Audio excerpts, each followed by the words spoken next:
بسم اللہ الرحمن الرحیم۔ معزز ناظرین، رسول اللہ صلی اللہ علیہ وآلہ وسلم نے فرمایا، قرآن مجید میں اللہ تعالیٰ ارشاد فرماتا ہے، اے ابن آدم، کیا تو جانتے نہیں کہ میں بندے کی چھوٹی چھوٹی تکلیفوں پر بھی مدد کرتا ہوں؟ تو میں جو کہ سب سے بڑی مصیبت اور مشکل گھڑی ہے، اس پر مدد کیوں نہ کروں گا؟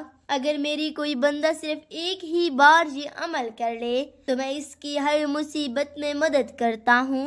اے ابن آدم، کیا تو جانتے ہو کہ پل صراط پر تیزی سے گزرنے والے کون سے لوگ ہوں گے؟ وہ یہی لوگ ہوں گے جو یہ عمل کرتے ہیں۔ اگر میرا کوئی بندہ مشرق و مغرب کو گناہوں سے بھر دے تو میں محافظ فرشتوں کو اس کے گناہ بھلا دوں گا، یعنی اس کو بخش دوں گا۔ ارشاد ہوا، اس کا اجر یہ ہے کہ جس دن وہ مرے گا میرے فرشتے اسے گھیر لیں گے اور میں اس کی روح پر رحمت بھیجوں گا۔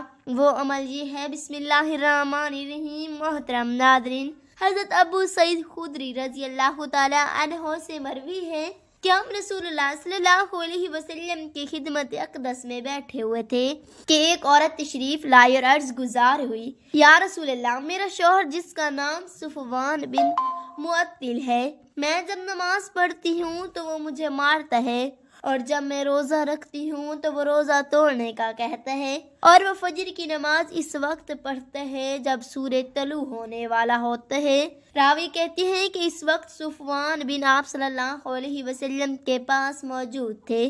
آپ صلی اللہ علیہ وسلم نے ان سے تمام حقیقت دریافت کی۔ انہوں نے عرض کیا، یا رسول اللہ صلی اللہ علیہ وآلہ وسلم، جہاں تک کس شکایات کا تعلق ہے کہ یہ نماز پڑھتی ہے اور میں مارتا ہوں تو یہ دو صورتیں پڑھتی ہے جس سے میں نے اسے منع کرتا ہوں۔ چنانچہ رسول اللہ صلی اللہ علیہ وسلم نے فرمایا، ایک صورت ہوتی تو وہ بھی لوگوں کو کفایت کرتی۔ صفوان رضی اللہ تعالیٰ عنہ نے عرض کیا، جہاں تک کہ روزہ توڑنے کا حکم ہے تو یہ مسلسل روزے رکھتی چلی جاتی ہے اور روزہ ترک نہیں کرتی۔ رسول اللہ صلی اللہ علیہ وسلم نے فرمایا، عورت اپنے خاوند کی اجازت کے بغیر نفلی روزے نہ رکھے۔ صفوان رضی اللہ تعالیٰ عنہ نے عرض کیا، یا رسول اللہ، جہاں تک اس کا یہ کہنا ہے کہ میں سورج نکلنے کے وقت نماز فجر پڑھتا ہوں تو یا رسول اللہ صلی اللہ علیہ وآلہ وسلم، ہمارے متعلق مشہور ہے کہ ہم اس وقت تک بیدار نہیں ہوتے جب تک سورج طلوع نہ ہو۔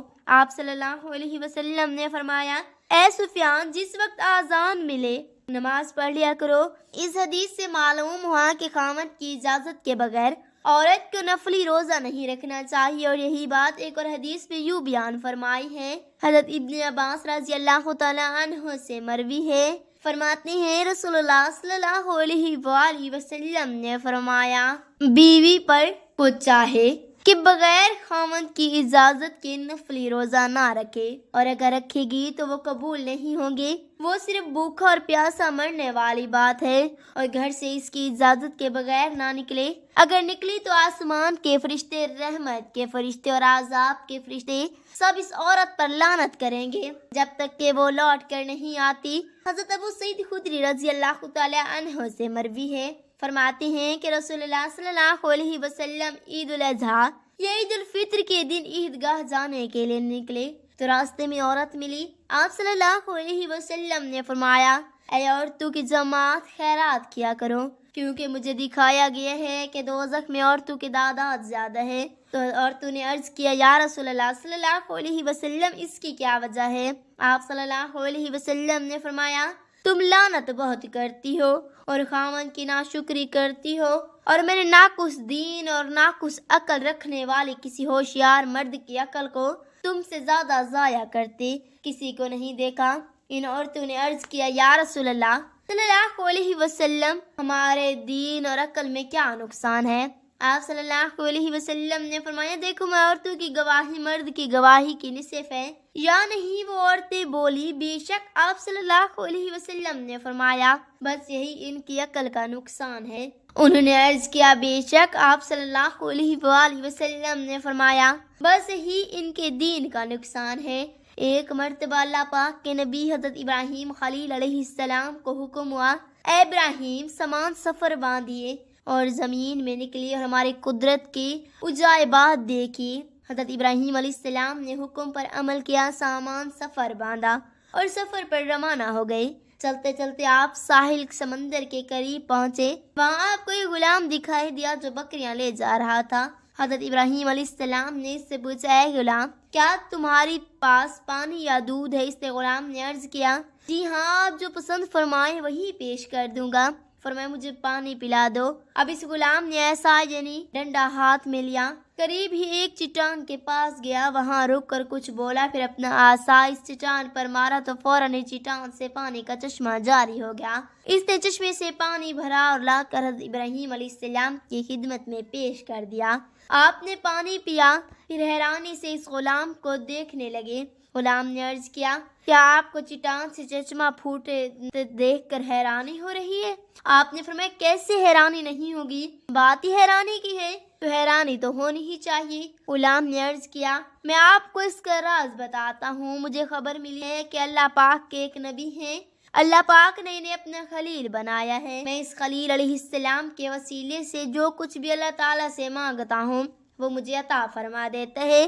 اب بھی میں نے انہی کا وسیلہ دے کر چٹان پہ عصا مارا تو اسے چشمہ پھوٹ پڑا۔ یہ سن کر حضرت ابراہیم علیہ السلام نے فرمایا، غلام، میں وہی ہوں جسے اللہ پاک نے خلیل بنایا ہے، اللہ اکبر۔ یہ سن کر تو اس غلام کی خوشی کی کوئی انتہا نہ رہی۔ وہ غلام اپنی قسمت پر فخر کر رہا تھا۔ چنانچہ اس غلام نے خوشی اور حیرت کے ملے جلے جذبات میں پوچھا، کیا واقعی آپ ہی اللہ خلیل ہیں؟ فرمایا، ہاں، میں ہی خلیل اللہ ہوں۔ بس اتنا سننا تھا کہ وہ غلام بے ہوش ہو کر گر پڑا اور اسی وقت اس کا دم نکل گیا۔ روایت میں آتا ہے، اس وقت آسمان سے ایک نور اترا، اس نور نے خوش نصیب غلام کی لاش کو ڈھانپ لیا۔ جب وہ نور تھا تو خبر نہیں کہ اس کی لاش کو آسمان پر اٹھا لیا گیا یا زمین میں دفن کر دیا گیا۔ حضرت ابراہیم علیہ السلام آگے روانہ ہوئے۔ چلتے چلتے آپ ایک پہاڑ پر پہنچے، وہاں ایک گھر تھا جس کے 2 دروازے تھے۔ آپ صلی اللہ علیہ وسلم اندر داخل ہوئے۔ اندر ایک تخت تھا، اس کے اوپر کسی کی لاش رکھی ہوئی تھی، اس کے اوپر 70 قسم کے خوبصورت کپڑے ڈلے ہوئے تھے، سر کے پاس ایک تختی لکھی ہوئی رکھی تھی۔ حضرت ابراہیم علیہ السلام نے اس تختی کو پڑھا تو اس پر لکھا تھا، میں شداد بن عاد ہوں، میں 1000 سال زندہ رہا، میں نے 1000 لشکر کو شکست دی، میں نے ہی شہر اعظم بنایا، مگر افسوس جب میری موت کے وقت قریب آیا تو میری سب تدابیریں جواب دے گئی۔ میں نے دنیا بھر سے اجتماع ڈاکٹروں کو اپنے محل میں جمع کیا، مگر ان میں سے کوئی بھی میری موت کو ٹال نہ سکا۔ جس نے مجھے دیکھا اسے دنیا کے دھوکے میں آنا چاہیے۔ اے لوگو، خود پر دنیا کے دروازے تنگ رکھو، تم اپنی بادشاہت کے مالک نہیں ہو، جس کا مالک میں تھا۔ تم اتنا عرصہ زندہ نہ رہو گے جتنا عرصہ میں زندہ رہا، تم اتنا جمع نہیں کر سکو گے جتنا مال میں نے جمع کیا تھا۔ ہاں سن لو، دنیا دھوکے باز ہے، قاتل ہے، اپنے طلباگار کے ساتھ کھیلتی رہتی ہے۔ یہ جواب دیکھ کر حضرت ابراہیم علیہ السلام واپس تشریف لے آئے۔ ایک مرتبہ کا ذکر ہے، حضرت ابن عباس رضی اللہ تعالی عنہ سے مروی ہے، فرماتی ہیں حضور نبی کریم صلی اللہ علیہ وسلم نے فرمایا، میری امت کی عورتوں میں سب سے افضل ترین عورت وہ ہے جو اپنے شوہر کے ساتھ حسن سلوک سے پیش آئے اور اپنے شوہر کی خواہش کے مطابق فرما برداری کرتی رہے، اور ان کے ہونے والی اولادیں اللہ کے سائے میں ہوگی، ماں سوائے ان کاموں کے جو گناہ کے کام ہیں۔ اور ایسی عورت کو رات اور دن میں ایسی 1000 شہیدوں کا ثواب ملتا ہے جو اللہ تعالیٰ کی راہ میں صبر کے ساتھ شہید ہوتے ہیں اور اس کے اجر کی توقع اللہ تعالیٰ سے رکھتے ہیں۔ داؤد، کیا تم جانتے ہو کہ مومنین میں سے کس کو لمبی عمر عطا کرنا مجھے محبوب ہے؟ اس کو جس کی کھال لا الہ الا اللہ کہتے وقت کانپ اٹھتی ہے۔ میں اس کو موت دینا اسی طرح ناپسند کرتا ہوں جس طرح باپ اپنے بیٹے کی موت ناپسند کرتا ہے، حالانکہ موت ضروری ہے۔ میں چاہتا ہوں کہ اسے اس گھر کے علاوہ دوسرے گھر میں خوش رکھوں، کیونکہ اس گھر یعنی دنیا کی نعمتیں تو آزمائش اور اس کی آسانیاں بھی شدت ہیں۔ دنیا کی نعمتوں کے تو دشمن ہیں اور ان کے فتنے خون کے ساتھ گردش کرتی ہیں، ان سے امن نہیں، اس لیے میں اپنے ولیوں کو جنت میں بھیجنے میں جلدی کرتا ہوں۔ اگر ایسا نہ ہوتا تو تو حضرت آدم علیہ السلام اور ان کی مومن اولاد سور پھونکے جانے تک فوت نہ ہوتے۔ اے داؤد، جو تم اپنے دل میں سوچ رہے ہو میں وہ جانتا ہوں۔ تم یہ سوچ رہے ہو کہ میں نے نیک بندوں کو موت دے کر ان کی عبادت کو منقطع کر دیے ہے۔ اے داؤد، کیا تم جانتے نہیں کہ میں مومن کی چھوٹی چھوٹی تکلیفوں پر بھی مدد کرتا ہوں؟ موت جو کہ سب سے بڑی مصیبت ہے، اس پر مدد کیوں نہ کروں گا؟ تم مومن کے پاکیزہ جسم کو زمین کے تہوں میں بھی دیکھو گے۔ میں جب تک چاہوں گا عرصہ دراز تک اسے یوں ہی رکھوں گا تاکہ اس کے سبب اس کے اجر میں اضافہ ہو۔ اسے قیامت تک اپنے عمل کا اچھا بدلہ ملے گا۔ جس پر حضرت داؤد علیہ السلام نے فرمایا، یا الہی، تمام تعریفیں تیرے لیے ہیں، اسی وجہ سے تو نے خود کو الرحمن الرحیم کہا ہے۔ یا اللہ، جو تیری رضا کی خاطر کسی بیمار کی تعزیت کرے گا اس کا کیا اجر ہے؟ اللہ تعالیٰ نے ارشاد فرمایا، میں اس پر ایمان کی چادر پہناؤں گا اور پھر کبھی نہ اتاروں گا۔ حضرت داؤد علیہ السلام عرض گزار ہوئے، اے اللہ تعالیٰ، جو تیری رضا کے لیے جنازے کے ساتھ نکلے اس کا کیا اجر ہے؟ ارشاد ہوا، اس کا اجر یہ ہے کہ جس دن وہ مرے گا میرے فرشتے اسے گھیر لیں گے اور میں اس کی روح پر رحمت بھیجوں گا۔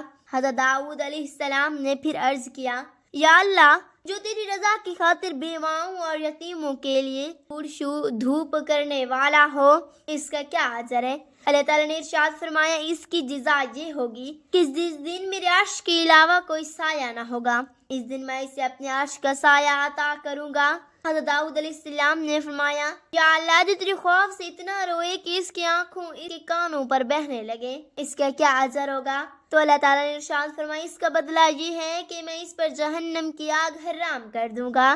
حضرت داؤد علیہ السلام نے فرمایا، یا اللہ، تیرے بندوں پر سب سے مشکل گھڑی قبر میں ہوتی ہے، تیرے بندے اس قبر کے عذاب سے کیسے بچے جائیں گے؟ تو اللہ تعالیٰ نے ارشاد فرمایا، جس نے میرے قرآن میں موجود سورۃ ملک کو مغرب کی نماز کے بعد باقاعدگی سے پڑھے گا، اس پر میں قبر کا عذاب ہٹا لوں گا اور اس کی قبر کو جنت کا باغ بنا دوں گا۔ ناظرین، اللہ تعالیٰ سے دعا ہے کہ اللہ تعالیٰ ہمیں 5 وقت کا نمازی بنائے، ہمیں مرتے وقت کلمہ نصیب فرمائے اور ہمیں روزانہ کی بنیاد پر سورۃ ملک پڑھنے کی توفیق عطا فرمائے اور ہمارا خاتمہ ایمان پر فرمائے، آمین یا رب العالمین۔ ناظرین، اگر آپ کو یہ معلوماتی ویڈیو اچھی لگی ہے تو ویڈیو کو لائک کریں، شیئر کریں، چینل کو سبسکرائب کریں اور کمنٹ باکس میں اللہ تعالیٰ کے 99 ناموں میں سے ایک نام ضرور ٹائپ کریں۔ شکریہ۔